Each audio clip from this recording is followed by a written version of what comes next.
اس video میں ہم پڑھیں گے ایڈجیکٹیوز ریلیٹڈ ان میننگ کے متعلق۔ ایڈجیکٹیوز کیا ہوتے ہیں؟ یہ ایسے الفاظ ہوتے ہیں جو کسی بھی جگہ، شخص یا چیز کے متعلق کوئی نہ کوئی معلومات دیتے ہیں۔ مثال کے طور پہ یہ لفظ ہے تھن، یعنی پتلا۔ کوئی بھی چیز ہو جو کہ پتلی ہو، اس کے لیے ہم یہ لفظ تھن استعمال کر سکتے ہیں، جیسے کہ تھن برانچ، یعنی ایک پتلی سی ٹہنی۔ اسی طرح سے ایک اور ایڈجیکٹیو ہے سلم، اور اس کا بھی یہی مطلب بنتا ہے، لیکن اس کو ہم ٹہنی یا برانچ کے لیے استعمال نہیں کر سکتے۔ The branch is slim، یہ سننے میں اتنا ٹھیک نہیں لگتا، جبکہ سلم کا لفظ جو ہے زیادہ تر کس کے لیے استعمال ہو سکتا ہے؟ انسانوں کے لیے، جیسے کہ he is slim یا she is slim۔ تو اس طرح سے یہ دو الفاظ جو ہیں، یہ دونوں ہی ایڈجیکٹیوز ہیں، اور ان کے جو مطلب ہیں وہ آپس میں ملتے جلتے ہیں، یعنی ایک طرح سے یہ سینونیمز ہیں، لیکن ان کا استعمال جو ہے وہ مختلف چیزوں کے ساتھ کیا جاتا ہے۔ اب اسی طرح سے ہم دیکھتے ہیں کچھ اور الفاظ، یہ بھی جو ان کا مطلب ہے اس سے ملتا، تھن یا سلم سے ملتا جلتا ہی ہے، یا یہ سینونیمز کہلائے جا سکتے ہیں۔ یہ آپس میں ان کے جو میننگز ہیں وہ ملتے جلتے ہیں، جیسے کہ یہ لفظ ہے ڈیلیکیٹ۔ کوئی بہت ہی نازک سی چیز ہو تو اس کے لیے لفظ ڈیلیکیٹ استعمال کیا جاتا ہے۔ اسی طرح سے فریجائل، یہ بھی ایسی چیز جو کہ آسانی سے ٹوٹ جائے، جیسے کہ گلاس ہوتا ہے، اس کے لیے فریجائل کا لفظ استعمال کرتے ہیں۔ پھر ہے یہ لفظ گونٹ، اس کا استعمال زیادہ تر انسانوں کے لیے کیا جاتا ہے جب کوئی بہت لاغر، یعنی کہ بہت ہی نڈھال دکھائی دے، جیسے کمزور سا شخص ہو، تو اس کے لیے ہم کہہ سکتے ہیں ہی لکس کوائٹ گونٹ۔ پھر اسی طرح سے یہ لفظ ہے لین، اس سے مراد ہے کہ جیسے گوشت کے متعلق کہتے ہیں لین میٹ، جس میں کہ چربی نہ ہو۔ اسی طرح سے کوئی شخص اگر بہت دبلا پتلا ہو، اس کے لیے بھی لین کا لفظ استعمال کیا جا سکتا ہے۔ میگر کا جو لفظ ہے، یہ بھی اسی طرح سے اگر کوئی بہت ہی کمزور دکھائی دے رہا ہو، اس کے لیے استعمال کر سکتے ہیں اس شخص کے لیے، یا کوئی بہت تھوڑی یا کم چیز ہو، اس کے لیے بھی میگر کا لفظ استعمال کیا جا سکتا ہے۔ اسی طرح سے نیرو، یعنی بہت پتلا، جیسے کہ کسی جگہ کے متعلق کہہ سکتے ہیں the street was narrow، یعنی وہ گلی جو ہے وہ بہت پتلی تھی۔ اسی طرح سے یہ لفظ ہے skinny، یعنی اس کا بھی وہی مطلب بنتا ہے، کوئی شخص اگر بہت دبلا پتلا ہو، اس کے لیے لفظ skinny بھی استعمال کیا جاتا ہے۔ اسی طرح سے slim، لیکن slim کا لفظ جو ہے یہ ایسے شخص کے لیے جو دبلا تو ہو لیکن وہ صحت مند ہو۔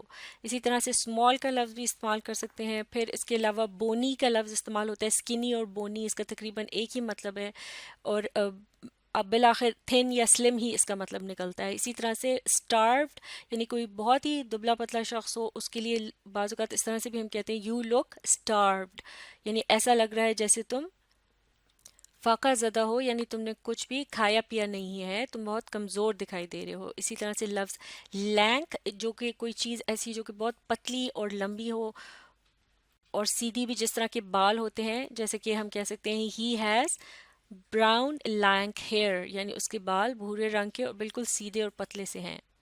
تو یہ تمام جو ایڈجیکٹیوز تھے، یہ آپس میں ان کا جو میننگ ہے خاصا ملتا جلتا تھا، لیکن ان کو مختلف موقعوں پر مختلف لوگوں کے کو ڈسکرائب کرنے کے لیے، چیزوں کو کے متعلق بتانے کے لیے استعمال کیا جاتا ہے۔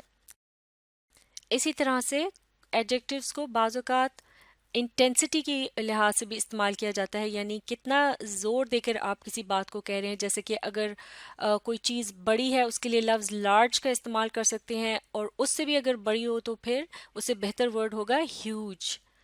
اور جیسے کہ بہت ہی بڑی ہو، جائنٹ کا لفظ استعمال کرتے ہیں، جیسے کہ I saw a giant turtle، یعنی میں نے ایک کچھوا دیکھا جو کہ خاصا بڑا تھا، تو اس لیے اس کے لیے لفظ جائنٹ کا استعمال کیا گیا ہے، یہ بتانے کے لیے کہ وہ کتنا بڑا تھا۔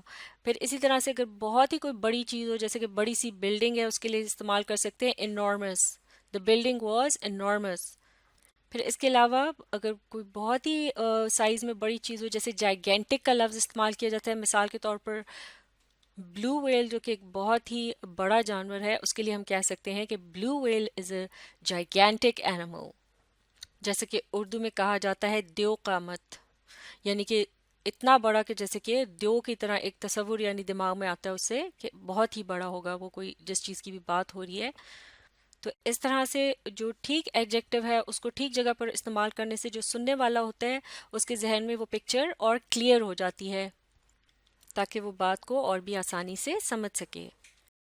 اسی طرح سے کوئی چیز اگر بہت بڑی ہو سائز میں، اس کے لیے ایک لفظ ہیومنگس بھی ہے، ہیومنگس کے لفظ کا بھی آپ استعمال کر سکتے ہیں. اسی طرح سے اگر چیزیں سائز میں کوئی چھوٹی ہوں تو ان کے لیے بھی مختلف الفاظ استعمال کیے جا سکتے ہیں، جیسے کہ لٹل، پھر اس کے بعد اسمال، پھر اگر اس سے بھی چھوٹی ہو تو پٹیٹ، اور بہت ہی چھوٹی ہو تو اس کے لیے کہیں گے مائکروسکوپک. چلیے اب مل کر ایک چھوٹی سی ایکٹیویٹی کرتے ہیں. ان جملوں کو مل کر ہم نے مکمل کرنا ہے. ہر جملے کے سامنے ایک تصویر بنی ہے ہماری مدد کے لیے، تو دیکھتے ہیں کہ کیا کرنا ہے. پہلا جملہ کس طرح سے ہے، مل کر پڑھیں گے.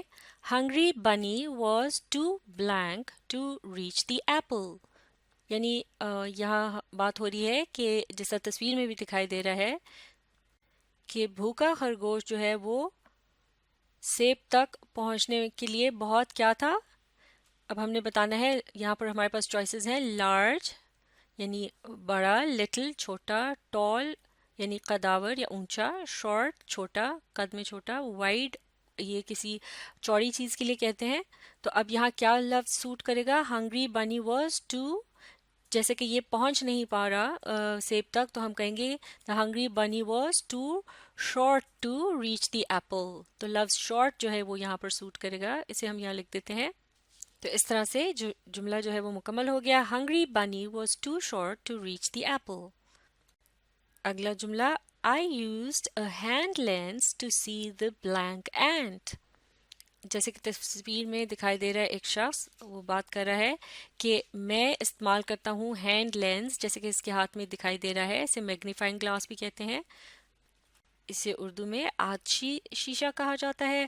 تو اب ہم نے بتانا ہے کہ اینٹ کے متعلق بات ہو رہی ہے کہ آئی یوز، وہ بتا رہا ہے کہ میں ہینڈ لینس کا استعمال کرتا ہوں دیکھنے کے لیے چونٹی کو، یعنی کہ چونٹی کے متعلق بتانا ہے کیسی چونٹی، یعنی کہ اشارتاً ہمیں اگر اس تصویر سے اندازہ لگائیں، اس کا مطلب ہے اس کے سائز کی بات ہو رہی ہے کہ بہت چھوٹی ہے، اسی لیے ہینڈ لینس کا استعمال کیا جا رہا ہے کیونکہ اس کی مدد سے چیزیں بڑی دکھائی دیتی ہیں. تو اب لفظ جو ہم نے چوز کرنا ہے ان میں سے چوز کریں گے لارج، لٹل، ٹال، شارٹ یا وائڈ. اب جیسے چونٹی ایک چھوٹا سا جانور ہے، اس کے لیے لفظ شارٹ سوٹ نہیں کرے گا بلکہ یہاں لٹل کا استعمال کیا جاتا ہے. تو یہ جملہ اس طرح سے مکمل ہو جائے گا. I used a hand lens to see the little ant. یعنی میں چھوٹی سی چونٹی کو دیکھنے کے لیے ہینڈ لینس کا استعمال کرتا ہوں. یا میں نے، معاف کیجیے گا، یہ جملہ اس طرح سے ہے، یہاں لفظ یوزڈ ہے یعنی یہ پاسٹ ٹینس میں بات ہو رہی ہے. اس کو ایک مرتبہ پھر پڑھتے ہیں. I used a hand lens to see the little ant. یعنی چھوٹی سی چونٹی کو دیکھنے کے لیے میں نے ہینڈ لینس کا استعمال کیا. اگلا جملہ The fancy peacock spread his blank feathers. یعنی یہاں مور کے متعلق بات ہو رہی ہے، تصویر میں بھی دکھایا گیا ہے کہ اس نے اپنے جو خوبصورت سے پر تھے ان کے متعلق بتایا جا رہا ہے، ان کو پھیلایا ہوا تھا، اور پروں کے متعلق بات کرنی ہے کہ وہ کس طرح کے تھے. اب تصویر میں بھی آپ دیکھ سکتے ہیں لارج، لٹل، ٹال، شارٹ یا وائڈ. تو پروں کو جس طرح سے اس نے پھیلایا ہوا ہے، اس طرح سے کوئی اگر ذرا چھوٹی چیز ہو تو اس کے لیے وائڈ کا لفظ استعمال کریں گے. یہاں لارج کا ورڈ جو ہے وہ سوٹ نہیں کرے گا، تو یہ جملہ ہو جائے گا The fancy peacock spread his wide feathers. یعنی خوبصورت سا جو مور تھا اس نے اپنے چوڑے پروں کو پھیلایا. اگلا جملہ Jumbo the elephant is very blank. تو اب ہم نے اس جملے میں استعمال کرنا ہے کوئی ایڈجیکٹو جو کہ یہ جو ایلیفنٹ بنا ہے اس کو ڈسکرائب کرے، اس کے متعلق بتائے. تو ایلیفنٹ زیادہ تر کیا ہوتے ہیں، ہمارے پاس دو الفاظ بچے ہیں، ان میں سے ہم نے چوز کرنا ہے لارج یا ٹال.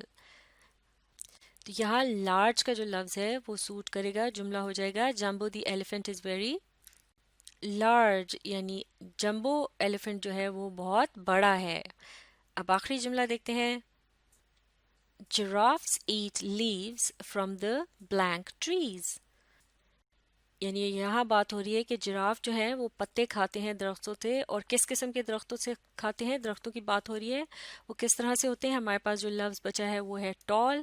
اسے یہاں لگا کر دیکھتے ہیں، جملہ ہے، اب جملہ بن گیا Giraffes eat leaves from the tall trees. جیسے کہ اس تصویر میں ہم دیکھ سکتے ہیں درخت جو ہے خاصا لمبا ہے کیونکہ جراف اس کے ساتھ کھڑا ہے، اور جراف بھی خاصا لمبا جانور ہوتا ہے، اس کی گردن خاصی لمبی ہوتی ہے. تو یہ جملہ اس طرح سے ٹری کے متعلق بتا رہا ہے. ٹال کا لفظ جو ہے یہ ایک ایڈجیکٹو ہے اور ٹری کو ڈسکرائب کر رہا ہے کہ ٹری جو ہے خاصا اونچا تھا. اور پورے جملے کا مطلب اس طرح سے ہے کہ جراف اونچے درختوں سے پتے کھاتے ہیں. اب یہاں ہم دیکھ سکتے ہیں کہ لفظ وائڈ، لارج اور ٹال یہ تینوں جو ہیں ایڈجیکٹوز ہیں اور معنی جو ہے ان کے آپس میں مل رہے ہیں، لیکن ہم نے ان تینوں کو مختلف جگہوں پر اس طرح سے استعمال کیا ہے کہ جو جملے کی سینس ہے وہ ٹھیک بنے.